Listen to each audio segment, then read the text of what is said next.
Hello friends, एक बार फिर स्वागत है एक इम्पोर्टेंट वीडियो में।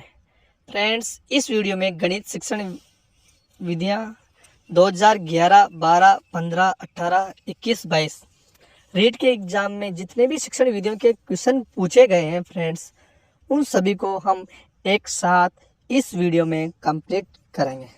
फ्रेंड्स, ये वीडियो आपके लिए बहुत ही इम्पोर्टेंट होने वाला है, क्योंकि फ्रेंड्स रीट के एग्ज़ाम में अधिकांश बार क्वेश्चन रिपीट होते हैं।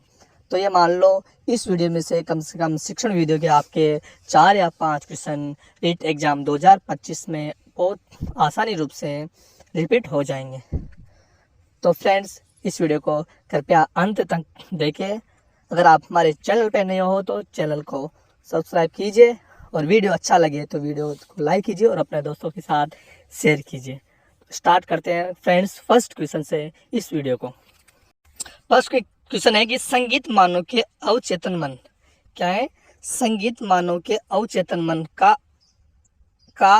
अंकगणित की संख्या से संबंधित एक आधुनिक गुप्त व्यायाम है। यह कथन गणित के किस मूल्य से संबंधित है? तो यह कथन गणित के किस मूल्य से संबंधित है?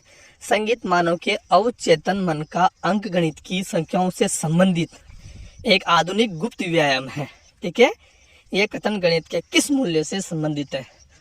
क्या बौद्ध मूल्य से, सांस्कृतिक मूल्य से, कलात्मक मूल्य से, सामाजिक मूल्य से? तो फ्रेंड्स, इसका सही आंसर हो जाएगा सांस्कृतिक मूल्य।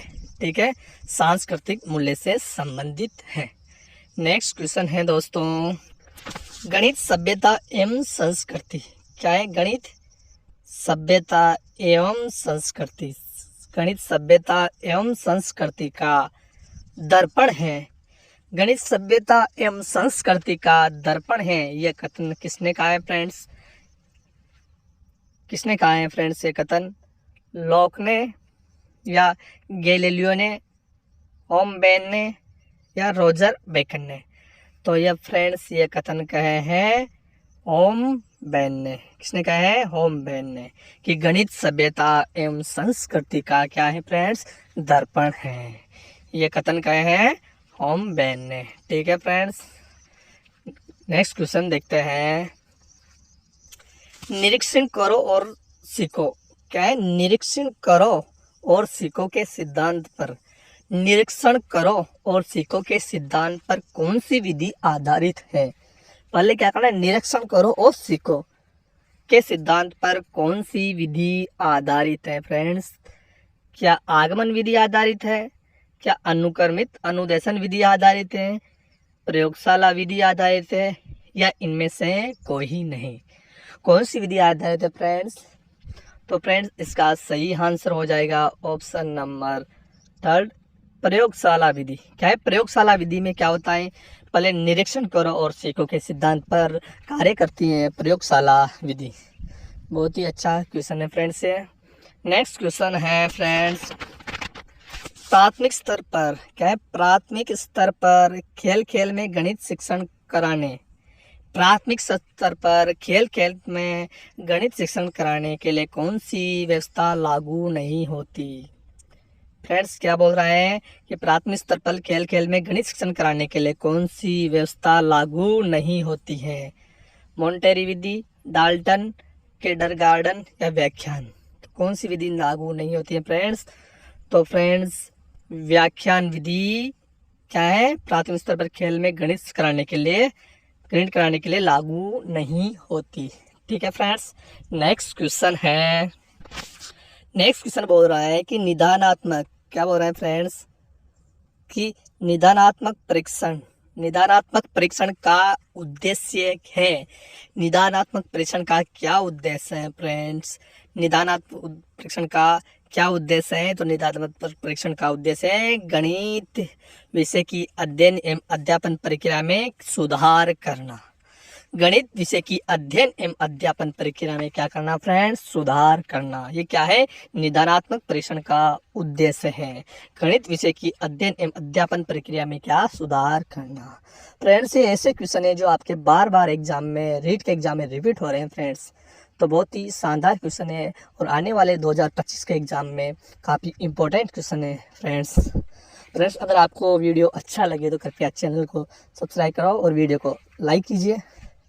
और आपने पुराने वीडियो नहीं देखे तो चैनल की प्लेलिस्ट में जाके देख सकते हैं फ्रेंड्स। बहुत ही अच्छे वीडियो बना रखे हैं हमने आपके रीट एग्ज़ाम से रिलेटेड।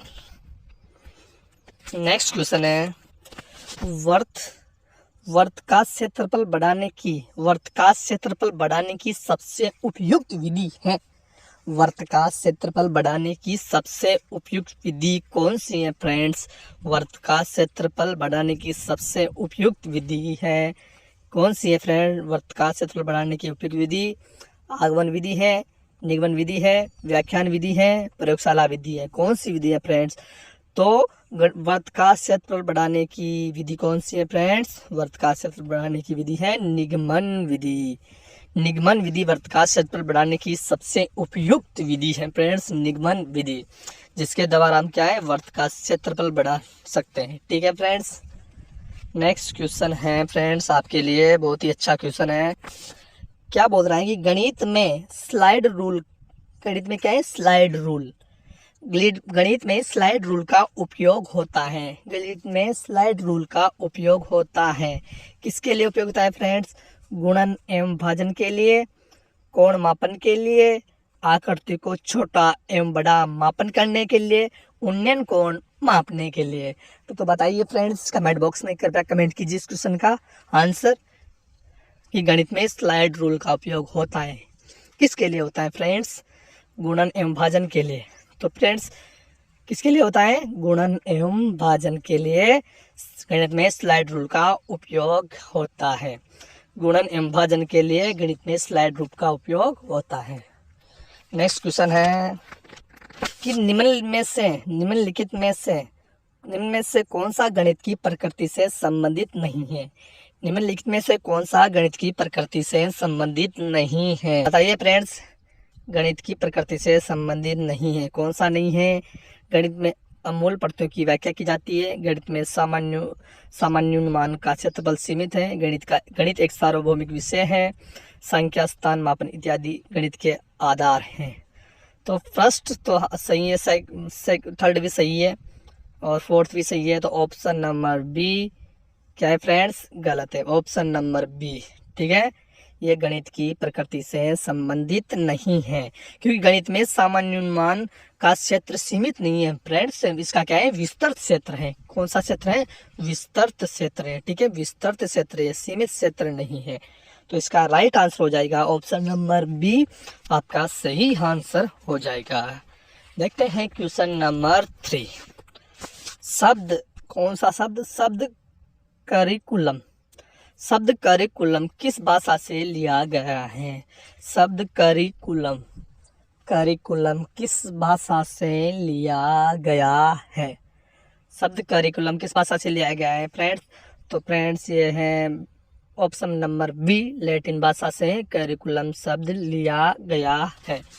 नेक्स्ट है क्वेश्चन है कि फ्रेंड्स की गणित में सारणी बनाना किस विशेष उद्देश्य के अंतर्गत आता है? गणित में हम सारणी बनाते हैं वो किस उद्देश्य के अंतर्गत आता है? कौशल उद्देश्य के अंतर्गत आता है या बोध के अंदर आता है या अनुप्रयोग के अंदर आता है या ज्ञान के अंदर आता है? तो फ्रेंड्स बताइए क्या आंसर हो सकता है इसका? गणित में सारणी बनाना किस विशेष उद्देश्य के अंतर्गत आता है? तो दोस्तों इसका सही आंसर है ऑप्शन नंबर फर्स्ट, गणित में सारणी बनाना कौशल उद्देश्य के अंतर्गत आता है। ठीक है फ्रेंड्स। नेक्स्ट क्वेश्चन है फ्रेंड्स, गणित सभ्यता और संस्कृति का दर्पण है। यह कथन किसने कहा? गणित सभ्यता और संस्कृति का दर्पण है। यह कथन किसने कहा है? यह कथन कहे हैं हॉगबैक ने क्या बोला कि गणित सभ्यता और संस्कृति का क्या है? दर्पण है। गणित सभ्यता और संस्कृति का दर्पण है। ये कथन किसने कहे थे? हॉगबैक ने ये कथन कहे थे। ठीक है। और जैसे बेकन ने क्या बोला गणित के बारे में कि गणित समस्त विज्ञानों किसका? समस्त विज्ञानों का क्या है, सिंह द्वार है। क्या है, सिंह द्वार एवं कुंजी है। किसने बोला था, बेकन ने। किसके बारे में, गणित के बारे में। ठीक है। और बर्थलोट ने क्या बोला, बर्थलोट ने क्या बोला कि गणित भौतिक अनुसंधान क्या है, भौतिक अनुसंधान का एक आवश्यक उपकरण है। ठीक है, भौतिक अनुसंधान का क्या है, एक आवश्यक उपकरण है। ठीक है, उपकरण बनाया है इन्हें, उपकरण बताया। ठीक है, उपकरण क्या है, गणित भौतिक अनुसंधान का एक आवश्यक उपकरण है। ठीक है। और रसेल ने क्या बोला कि गणित क्या है, गणित क्या है, एक ऐसा विषय है जिसमें हम ये भी नहीं जानते कि हम इसके बारे में क्या बात कर रहे हैं, और हम जान भी नहीं पाते कि ये सत्य है या असत्य है। ठीक है, इसने कहा, रसेल ने कहा। ठीक है, तो गणित सभ्यता और संस्कृति का दर्पण, ये कथन किसने कहा है, ये कहे हॉकबेन ने। ठीक है, तो इसका राइट आंसर हो जाएगा हॉकबेन। ठीक है फ्रेंड्स, नेक्स्ट क्वेश्चन देखो कि अलग अलग भागों को जोड़ना, अलग अलग भागों को जोड़ना ये सिद्धांत कहलाता है। अलग अलग भागों को जोड़ना ये सिद्धांत क्या कहलाता है, ये सिद्धांत कहलाता है संश्लेषण। संश्लेषण मतलब जोड़ना, संश्लेषण का मतलब जोड़ना। अलग अलग भागों को क्या करना है, जोड़ना, ये क्या कहलाता है, संश्लेषण। संश्लेषण विधि कहलाते हैं। ठीक है, संश्लेषण विधि में हम क्या करते हैं, संश्लेषण विधि में हम ज्ञात से क्या करते हैं, जो ज्ञात है उससे अज्ञात की ओर चलते हैं, ज्ञात से अज्ञात की ओर क्या करते हैं, चलते हैं। ठीक है, किस विधि में, संश्लेषण विधि में। और संश्लेषण विधि में क्या है, संश्लेषण विधि में क्या होता है फ्रेंड्स कि एक तथ्य होता है, क्या होता है, एक तथ्य होता है, उसकी क्या करते हैं, सत्यता, उसकी क्या करते हैं, सत्यता की क्या करते हैं, जांच करते हैं। किसमें करते हैं सब, संश्लेषण विधि में सत्यता की जांच करते हैं। ठीक है, ठीक है। और संश्लेषण विधि में क्या करते हैं, ज्ञात से अज्ञात की ओर चलते हैं। ठीक है, यह विधि क्या है, संश्लेषण पर कार्य करती है। किस पर कार्य करती है, संश्लेषण पर। संश्लेषण मतलब बनाना, जोड़ना, एक अलग अलग भागों को क्या करना है, जोड़ना। ठीक है, नेक्स्ट है उपचारात्मक शिक्षण। उपचारात्मक शिक्षण की सर्वाधिक सफलता निर्भर करती है। उपचारात्मक शिक्षण की सर्वाधिक सफलता निर्भर करती है, किस पर निर्भर करती है, समय व अवधि पर, समस्याओं के कारणों की सही पहचान पर, भाषा नियमों के ज्ञान पर। फ्रेंड्स में डी ऑप्शन है उपचारात्मक, क्या है, उपचारात्मक शिक्षण सामग्री पर, शिक्षण सामग्री पर। ठीक है, ये डी ऑप्शन है। ठीक है, तो उपचारात्मक शिक्षण की सर्वाधिक सफलता निर्भर करती है, किस पर निर्भर करती है फ्रेंड्स, समस्याओं के कारणों की सही पहचान करना। समस्या के कारणों की सही पहचान करना क्या है, उपचारात्मक शिक्षण की सर्वाधिक सफलता निर्भर करती है, समस्या के कारणों की सही पहचान करना। ठीक है, क्या है कि गणित में मूल्यांकन के सोपानों का सही क्रम, सोपान का मतलब क्या होता है, स्टेप, स्टेप बाय प्रक्रम। ठीक है, सोपान, तो मूल्यांकन, गणित में मूल्यांकन के सोपानों का सही क्रम बताइए। सही क्रम क्या बताना है कि प्रस्तुतियों की पहचान करना, उद्देश्य का चयन, मूल्यांकन विधि का चयन, परमाणु की व्याख्या, मूल्यांकन प्रविधियों का निर्माण। तो फर्स्ट नंबर पे क्या आएगा, फर्स्ट पे आएगा ए नंबर पे उद्देश्यों का चयन। पहले स्टार्टिंग में क्या करते हैं, उद्देश्यों का चयन करते हैं। ठीक है, उद्देश्यों का चयन करते हैं, फिर उसके बाद में क्या करते हैं, परिस्थितियों की पहचान करते हैं। इसके बाद में क्या आएगा, परिस्थितियों की पहचान करते हैं, फिर हो जाएगा एक नंबर। उसके बाद में क्या करते हैं, मूल्यांकन विधियों का चयन, फिर क्या करते हैं, मूल्यांकन की विधियों का चयन करते हैं। ठीक है, फिर उसके बाद में क्या करते हैं, मूल्यांकन प्रविधियों का निर्माण। ठीक है, मूल्यांकन प्रविधियों का निर्माण। ठीक है, उसके बाद में क्या करते हैं, परमाणु की व्याख्या। ठीक है, परमाणु की व्याख्या हो जाएगा, परमाणु की व्याख्या फोर्थ नंबर। तो सही क्रम क्या हो जाएगा, फर्स्ट पे तो फर्स्ट पे 2 आएगा, फिर फर्स्ट, फिर थर्ड, फिर 5, फिर 4। तो राइट आंसर हो जाएगा ऑप्शन नंबर फर्स्ट, इसका राइट आंसर हो जाएगा। ठीक है, पहले क्या आएगी, परिस्थितियों, उद्देश्य का चयन, उसके बाद में क्या करना है, परिस्थितियों की पहचान करना है, उसके बाद मूल्यांकन विधियों का चयन करना है, उसके बाद में क्या करना है, मूल्यांकन प्रविधियों का निर्माण करना है, उसके लास्ट में परमाणु की व्याख्या करना है, व्याख्या करना है। नेक्स्ट है के दो दशमलव संख्याओं का गुणन, जैसे 0.4 इंटू 0.2 बराबर 0.08 की संकल्पना को समझने के लिए उचित शिक्षण अधिगम साधन है कि 0.4 इंटू 0.2 बराबर 0.08। इसकी संकल्पना को समझने के लिए उचित शिक्षण अधिगम साधन क्या है, किसके द्वारा इसको समझ सकते हैं? डायनेसिस ब्लॉक द्वारा, या संख्या चार्ट द्वारा, या क्या क्या कहता है गिनतारा मतलब अबेक्स विधि द्वारा, या ग्राफ विधि द्वारा। तो फ्रेंड्स, इसको समझने के लिए क्या करेंगे, प्रयोग करेंगे ग्राफ पेपर का इस्तेमाल करेंगे इसको समझने के लिए, ठीक है। 0.4 इंटू 0.2 को समझने के लिए, ठीक है।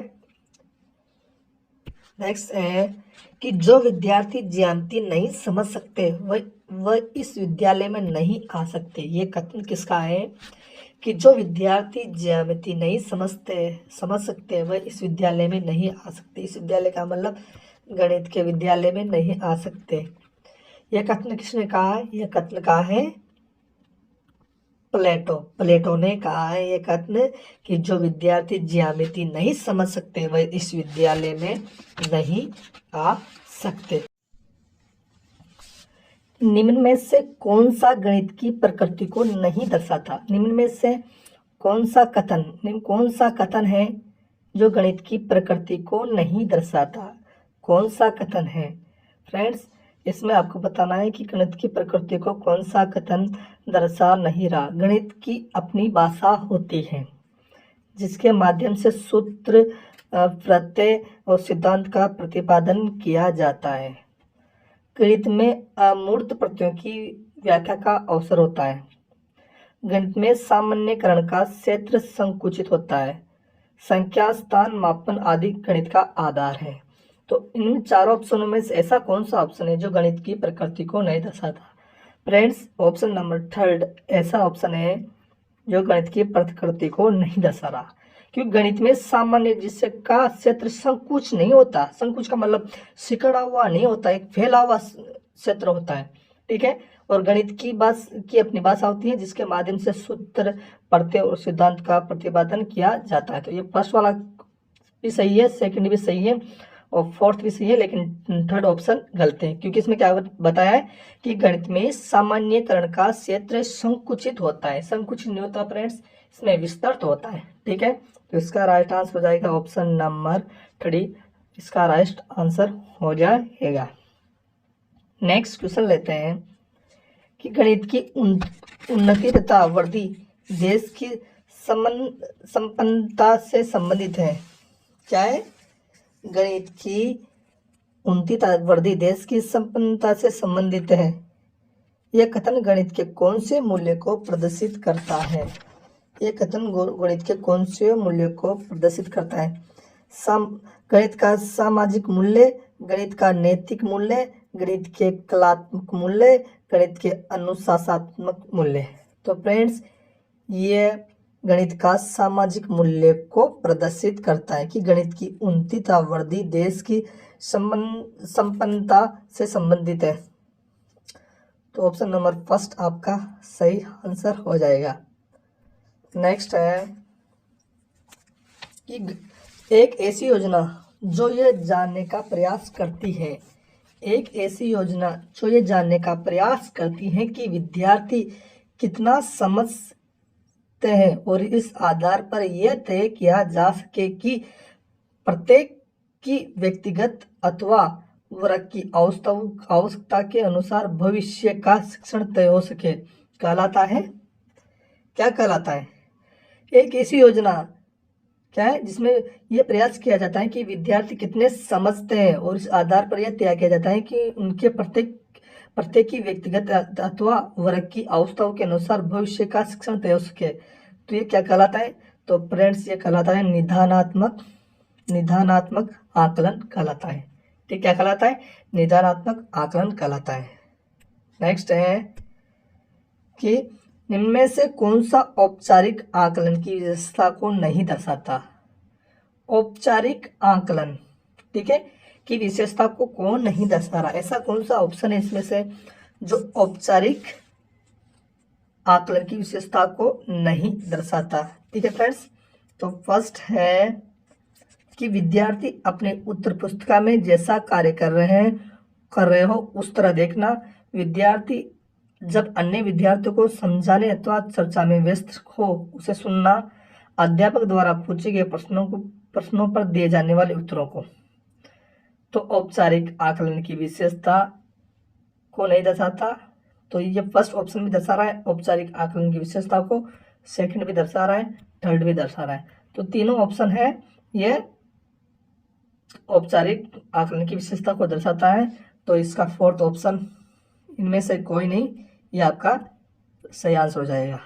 ठीक है फ्रेंड्स, नेक्स्ट है कि सभी अध्यापकों को शुद्ध गणितीय शब्दावली के उपयोग हेतु प्रोत्साहन किया जाता है। सभी अध्यापकों को गणितीय शब्दावली के उपयोग हेतु प्रोत्साहन किया जाता है और विद्यार्थियों के मध्य शुद्ध शब्दावली उपयोग हेतु बढ़ावा देती है।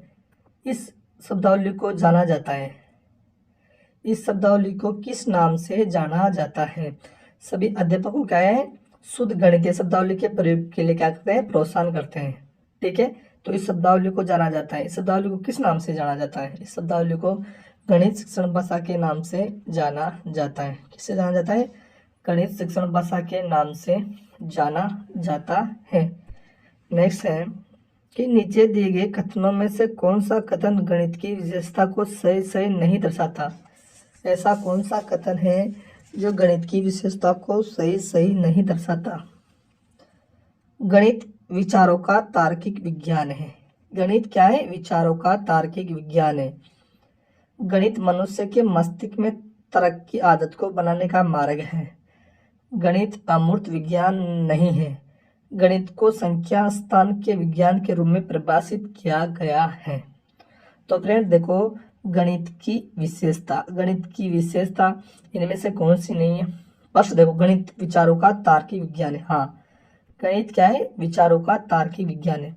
ठीक है, गणित मनुष्य के मस्तिष्क में तर्क की आदत को बनाने का मार्ग है। तर्क मतलब मानसिक तर्क शक्ति को बढ़ाने का मार्ग है, यह भी सही है।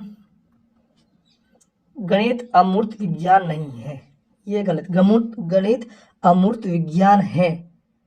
ठीक है, गणित क्या है? अमूर्त विज्ञान है। तो इसका राइट आंसर हो जाएगा ऑप्शन नंबर थर्ड, क्योंकि गणित अमूर्त विज्ञान नहीं है तो ये गलत है। गणित अमूर्त विज्ञान है, ये क्या है? गणित की विशेषता है। गणित को संख्या एवं स्थान के विज्ञान के रूप में परिभाषित किया जाता है, तो ये भी इसका सही है, विशेषता सही है। तो राइट आंसर इसका क्या हो जाएगा? क्वेश्चन का ऑप्शन नंबर थर्ड इसका राइट आंसर हो जाएगा। ठीक है फ्रेंड्स, नेक्स्ट है कि विद्यार्थियों द्वारा गणितीय समस्याओं को हल करने के दौरान की जाने वाली गलतियों की प्रकृति और विशेषता को जानने की प्रक्रिया को कहा जाता है। मतलब क्या है कि गणित में जो समस्याओं को हल करने की जो प्रकृति है, विशेषताओं को किस नाम से जाना जाता है? ठीक है, तो उसको किस नाम से जाना जाता है? गणित में त्रुटि विश्लेषण किस नाम से जाता है? गणित में त्रुटि विश्लेषण। विद्यार्थी गणितीय समस्याओं को हल करने के दौरान जाने वाली गलतियों की प्रकृति विशेषता को किस नाम से जानता है? गणित में त्रुटि विश्लेषण के नाम से जाना जाता है। ठीक है, नेक्स्ट देखो कि नए प्रकरण के प्रति विद्यार्थियों का ध्यान आकर्षित करने के लिए अध्यापक द्वारा कक्ष में प्रस्तुत की जाने वाली परिस्थितियों को कहते हैं। नए प्रकरण के प्रति, कोई नया प्रकरण मतलब कोई नए पाठ पढ़ा रहे, उनके प्रति विद्यार्थियों को क्या करना है? ध्यान को आकर्षित करना है। इसके लिए अध्यापक द्वारा प्रस्तुत किए जाने वाली परिस्थिति को कहते हैं। क्या परिस्थिति है कि उस परिस्थिति को क्या कहते हैं? जो नए प्रकरण के प्रति विद्यार्थियों का ध्यान आकर्षित करना है। जब एक अध्यापक पढ़ाता है तो पढ़ाने के लिए नए चैप्टर पढ़ाता है, तो उस चैप्टर के प्रति विद्यार्थियों का क्या है? ध्यान आकर्षित करना है। ठीक है, ध्यान आकर्षित करना है तो इस परिस्थिति को क्या कहेंगे, इस परिस्थिति को कहेंगे प्रस्तावना। प्रस्तावना में क्या होता है, जैसे नया प्रकरण होता है, कोई नया प्रकरण या कोई नया पाठ होता है, उसके बारे में क्या है, थोड़ी बहुत समरी बताई जाती है, उसकी रूपरेखा रेखा बताई जाती है कि इसमें क्या होगा, उस पार्ट के बारे में संक्षिप्त बताया जाता है। ठीक है, तो इस क्या होगा, प्रस्तावना, उसे क्या बोलते हैं, प्रस्तावना। ठीक है, नेक्स्ट देखो, निम्न में से कौन सा कथन गणित के पाठ्यक्रम निर्माण को अच्छी तरह से नहीं दर्शाता। इनमें से कौन सा कथन गणित के पाठ्यक्रम निर्माण को अच्छी तरह से नहीं दर्शाता। कौन सा कथन है जो गणित के पाठ्यक्रम निर्माण को अच्छी तरह से नहीं दर्शाता। गणित का पाठ्यक्रम विद्यार्थी केंद्रित होना चाहिए, ठीक है, ये भी सही है। गणित का पाठ्यक्रम क्रिया आधारित होना चाहिए, ये भी सही है। गणित का पाठ्यक्रम मनोवैज्ञानिक एवं तार्किक ढंग से व्यवस्थित होना चाहिए, ये भी सही है। गणित का पाठ्यक्रम गणित की अध्यापक की सहमति को आवश्यकता नहीं मानता। गणित का पाठ्यक्रम गणित अध्यापक की सहमति को आवश्यक नहीं मानता, यह गलत है। क्या है, गणित का पाठ्यक्रम गणित अध्यापक की सहमति को आवश्यक मानता है। ठीक है, तो आवश्यक नहीं मानता नहीं लिखा है, इसका मतलब यह गलत है। ठीक है, तो इसका राइट आंसर क्या हो जाएगा, ऑप्शन नंबर 4 इसका राइट आंसर हो जाएगा। ठीक है फ्रेंड्स, कि छोटी कक्षाओं में गणित विषय में रुचि उत्पन्न करने के लिए, छोटी कक्षाओं में क्या करने के लिए, गणित विषय में रुचि उत्पन्न करने के लिए पढ़ाने का तरीका होना चाहिए। अगर छोटी कक्षा में बच्चों में हम रुचि उत्पन्न करने के लिए ऐसा कौन सा तरीका अपनाएंगे ताकि बच्चे में एक गणित के प्रति क्या है, गणित के प्रति इंटरेस्ट बढ़े, उनके पढ़ने के प्रति रुचि बढ़े, तो कौन सा तरीका अपनाएंगे फ्रेंड्स, ये तरीका है मनोरंजन एवं खेल। ठीक है, गणित को हम क्या करेंगे, मनोरंजन और खेल के द्वारा पढ़ाने की कोशिश करेंगे गणित विषय को। तो इस विधि से अगर हम पढ़ाने की कोशिश करेंगे ना फ्रेंड्स, तो छोटी कक्षा में बच्चों का क्या करेंगे, क्या होगा, गणित विषय के प्रति रुचि बढ़ेंगे। अगर हम उनको रटने के लिए कहेंगे तो वह रटने नहीं रटेंगे, उनका मन नहीं लगेगा गणित विषय में, गणित के प्रति उसका नकारात्मक सोच बन जाएगी। तो छोटी कक्षा में गणित के प्रति रुचि बढ़ाने के लिए हम बच्चों को क्या करते हैं, खेल से संबंधित या मनोरंजन से संबंधित गणित को सिखाने की कोशिश करेंगे।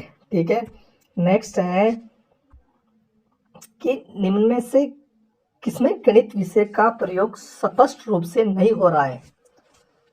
गणित विषय का प्रयोग किसमें स्पष्ट रूप से नहीं हो रहा है, किसमें गणित विषय का प्रयोग स्पष्ट रूप से नहीं हो रहा है, किसमें नहीं हो रहा, लाबानी में, साइकिल चलाने में, सब्जियां खरीदना, उधार लेना।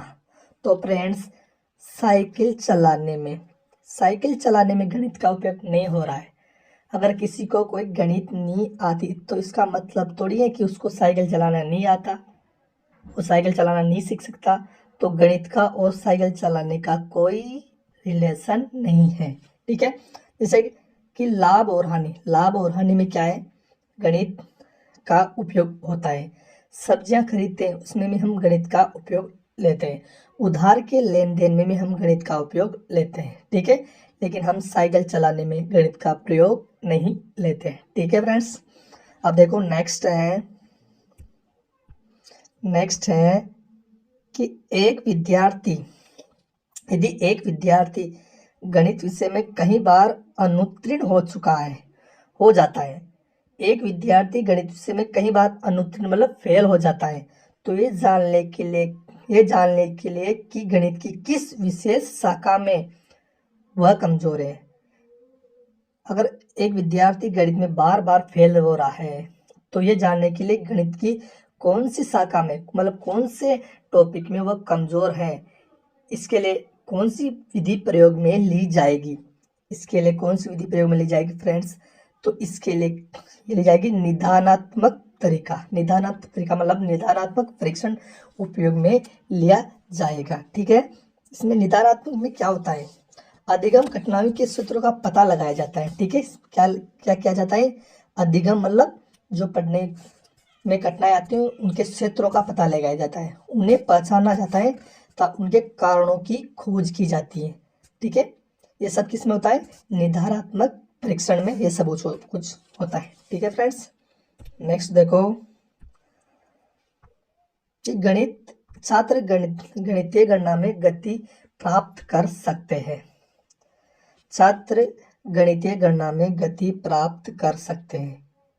किसके द्वारा छात्र गणितीय गणना में गति प्राप्त करते हैं? गति प्राप्त करने का मतलब है उनका जो कैलकुलेशन है वो कैसे बढ़ सकता है गणित विषय में, किसके द्वारा बढ़ सकता है, ऐसा कौन सा तरीका है जिसके द्वारा छात्रों की गणित में स्पीड बढ़ सके? चर्चा, वाद विवाद, मौखिक कार्य, लिखित कार्य, अभ्यास द्वारा। तो छात्रों का गणित गणना में गति प्राप्त करने का सबसे अच्छा तरीका क्या है? अभ्यास। अभ्यास के द्वारा ही छात्र गणितीय में गणना में गति प्राप्त कर सकते हैं। चर्चा, वाद विवाद से गणित में कभी भी गति प्राप्त नहीं हो सकती, लिखित कार्य में नहीं हो सकती, मौखिक कार्य में नहीं हो सकती। और जितना ज़्यादा अभ्यास करेंगे, अभ्यास का मतलब प्रैक्टिस, गणित में जितना ज़्यादा प्रैक्टिस करेंगे उतनी ज़्यादा क्या बढ़ेगी? आपकी स्पीड बढ़ेगी। ठीक है, गणनाओं में स्पीड बढ़ेगी। नेक्स्ट है कि मूल्यांकन का मुख्य उद्देश्य है। मूल्यांकन करते हैं, उसका क्या उद्देश्य है? उसका मेन क्या उद्देश्य है मूल्यांकन का? अनुशासन बनाए रखने के लिए क्या मूल्यांकन करते हैं? केवल परीक्षा करवाना, केवल प्रश्न पत्र बनवाना, अधिगमकर्ता की उपलब्धि जानना एवं सुधार लाना। तो मूल्यांकन का उद्देश्य क्या होता है? अधिगमकर्ता मतलब छात्र की उपलब्धि जानना और सुधार करना। उपलब्धि जानना मतलब उन्होंने इस पूरे एक वर्ष में, फर्स्ट वर्ष में क्या उपलब्धि प्राप्त की है, उसमें कौन सी कमी रह गई है। ठीक है, उसमें कौन सी कमी रह गई है, इसका क्या करना है? सुधार करना। उसने क्या प्राप्त किया, क्या सीखा, उसमें क्या कमी रह गई है, इस सभी का सुधार करना किसमें होता है? मूल्यांकन में। तो मूल्यांकन का उद्देश्य क्या है? अधिगमकर्ता की उपलब्धि जानना, उसको क्या करना है? सुधार करना। ठीक है, ये मूल्यांकन का उद्देश्य है। ठीक है फ्रेंड्स, देखो नेक्स्ट है कि गणित विज्ञान है। गणित विज्ञान क्या है? स्थान का विज्ञान है, शिक्षा का, गणनाओं का विज्ञान या मानव जीवन का विज्ञान गणित विज्ञान है। तो गणित विज्ञान क्या है? गणित संख्याओं, ठीक है, मतलब गणनाओं का विज्ञान है, दूरी का विज्ञान है, मापन का और तार्किक का विज्ञान है। तो गणित विज्ञान है गणनाओं का। ठीक है, स्थान का, तो इसमें क्या है फ्रेंड्स, इस क्वेश्चन में बोर्ड द्वारा ऑप्शन फर्स्ट और ऑप्शन थर्ड तीनों दोनों को क्या है? राइट माना गया है। ठीक है, तो गणित विज्ञान है, गणित विज्ञान है स्थान का और गणनाओं का। ठीक है, ये सभी विषयों के, विज्ञान के विषयों के लिए उपयोगी होती है। ठीक है, नेक्स्ट है कि गणित सभ्यता और संस्कृति का दर्पण है। गणित क्या है? संस्कृति, सभ्यता और संस्कृति का दर्पण है। ये कथन किसने कहा है? गणित सभ्यता एवं संस्कृति का दर्पण है, ये कथन किसने कहा है? बेकन ने कहा है, होगबेन ने, लॉक ने या डटन ने? ठीक है, किसने कहा है? तो ये कहा है होगबेन ने। होगबेन ने क्या बोला? कि गणित सभ्यता और संस्कृति का दर्पण है। और ठीक है, किसने बोला है? होगबेन ने बोला कि गणित सभ्यता और संस्कृति का दर्पण है। नेक्स्ट है कि प्राथमिक स्तर पर गणित का क्या महत्व है? प्राथमिक स्तर पर मतलब प्राइमरी लेवल। ठीक है, प्राइमरी लेवल पर गणित का क्या महत्व है? इसका हमें क्या बनाता है? महत्व बताना है। क्या सांस्कृतिक महत्व है, सामाजिक महत्व है, धार्मिक महत्व है, मानसिक महत्व है? तो प्राथमिक स्तर पर गणित का क्या है? मानसिक महत्व है। मानसिक महत्व क्या मतलब क्या है? कि गणित के प्रति बालकों का क्या करना है? मानसिक चिंतन को बढ़ाना है। ठीक है, तार्किक रूप से वस्तु को समझने के प्रति प्रेरणा प्रदान करना है। ठीक है, तो इसी कारण प्राथमिक स्तर पर गणित का सबसे अधिक महत्वपूर्ण मानसिक क्षेत्र माना जाता है। ठीक है, नेक्स्ट है मनुष्य के जीवन में मनुष्य के जीवन की गतिविधियों में गणित का सर्वाधिक उपयोग होता है। मनुष्य के जीवन की गतिविधि में गणित का सर्वाधिक उपयोग कहाँ होता है? एक तो सामाजिक क्षेत्र में होता है और आर्थिक क्षेत्र में। तो ऐसे क्षेत्र हैं जिसमें मनुष्य के जीवन की गतिविधि में गणित का सर्वाधिक प्रयोग होता है। नेक्स्ट देखो कि उपलब्धि परीक्षण एवं नैदानिक परीक्षण में क्या अंतर है? उपलब्धि परीक्षण और नैदानिक परीक्षण में क्या अंतर है? तो उपलब्धि परीक्षण एवं नैदानिक परीक्षण में मुख्य अंतर होता है उद्देश्यों का अंतर होता है।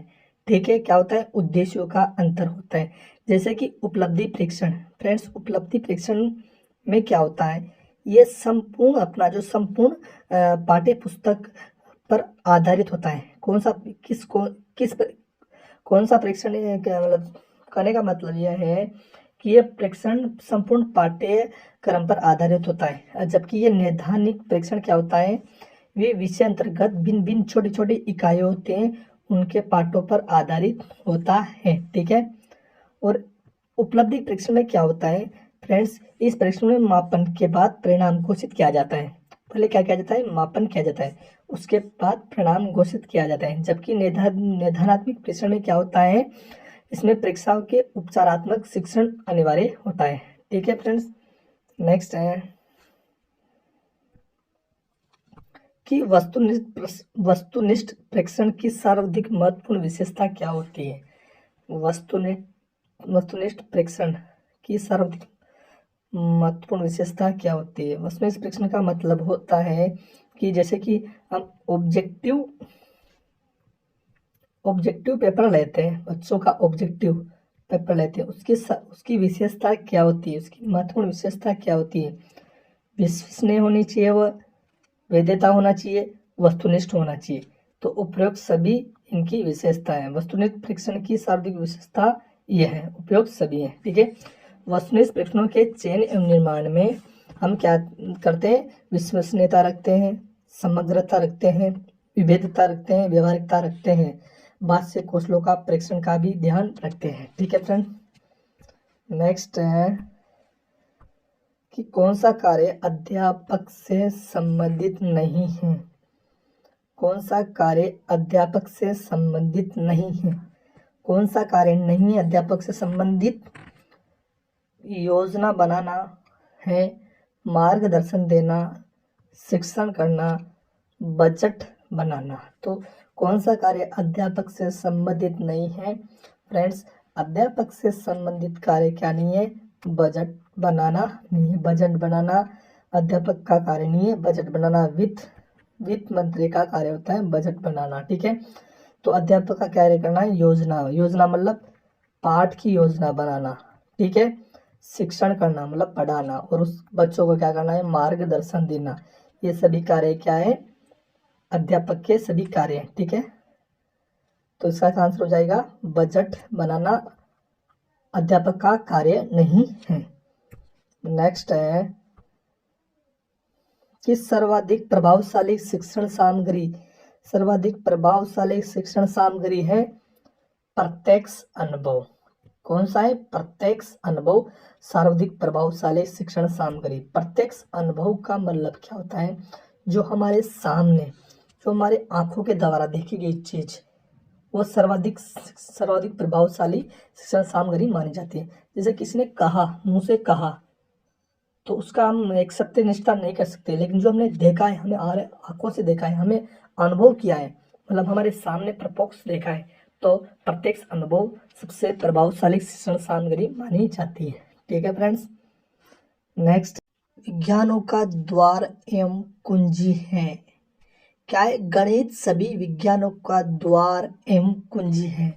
यह सब किसने कहे हैं कि गणित सभी विज्ञानों का द्वार एवं कुंजी है?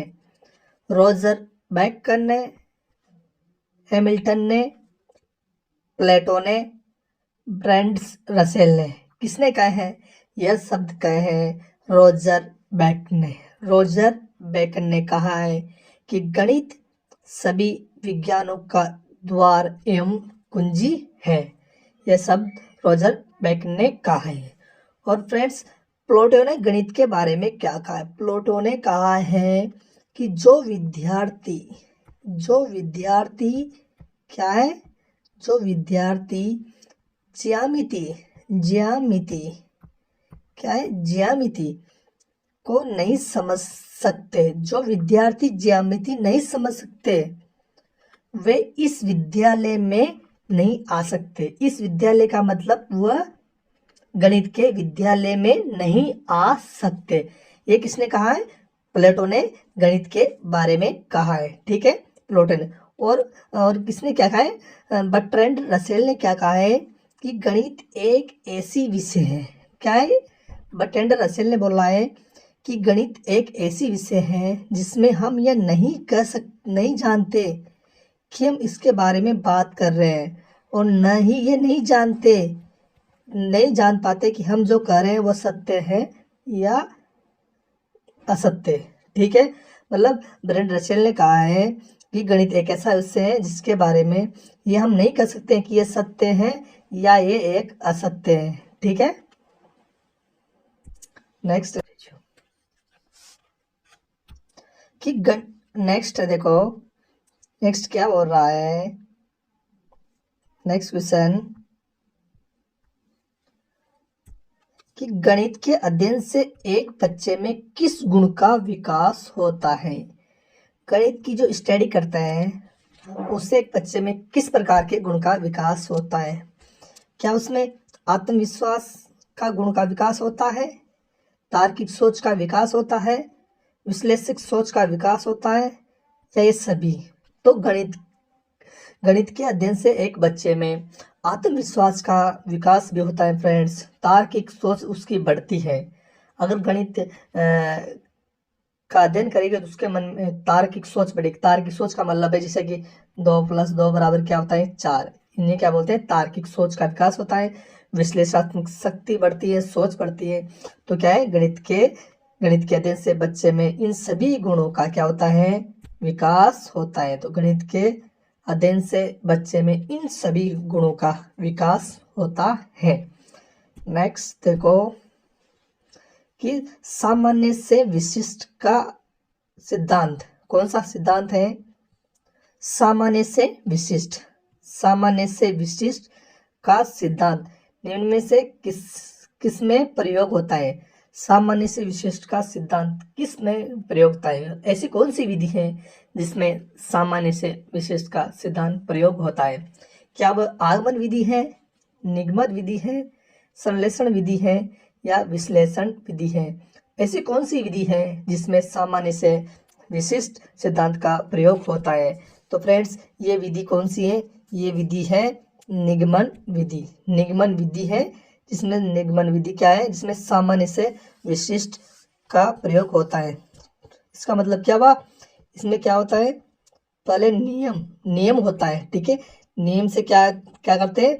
उदाहरण नियम होता है। नियम से उदाहरण की ओर चलते हैं। ठीक है, पहले कोई नियम बना होता है, उसके बाद में उस नियम के आधार पर हम उदाहरण की ओर चलते हैं। ठीक है, इसका मतलब क्या हुआ कि कोई प्रमाण मिलता है। ठीक है, प्रमाण मिलता है, प्रमाण से क्या करते हैं? प्रत्यक्ष की ओर चलते हैं। साथ में क्या होता है? या मानो कि अज्ञात, कोई चीज हमें ज्ञात नहीं है तो अज्ञात से क्या करते हैं? ज्ञात की ओर चलते हैं। ठीक है, ये किस विधि में होता है? ये होता है निगमन विधि में। ठीक है, निगमन विधि में ये सब होता है। और फ्रेंड्स देखो, आगमन विधि में क्या होता है? आगमन विधि क्या है? जस्ट निगमन विधि की अपोजिट मान लो। इसमें क्या होता है? पर उदाहरण होता है। ठीक है, एग्जाम्पल होता है। एग्जाम्पल से हम क्या करते हैं? रूल की ओर चलते हैं, नियम की ओर चलते हैं। ठीक है, इसका मतलब विशिष्ट से सामान्य की ओर, और प्रत्यक्ष से प्रमाण की ओर, और ज्ञात चीज है, कोई ज्ञात है, तो उससे अज्ञात की ओर चलते हैं। ये किस विधि में चलते हैं? ये आगमन विधि में चलते हैं। तो देखो फ्रेंड्स, सामान्य से विशिष्ट का सिद्धांत किस विधि में प्रयोग होता है? तो इसका राइट आंसर हो जाएगा निगमन विधि में। निगमन विधि में सामान्य से विशिष्ट का सिद्धांत प्रयोग में होता है। ठीक है, नेक्स्ट देखो, गणित की किस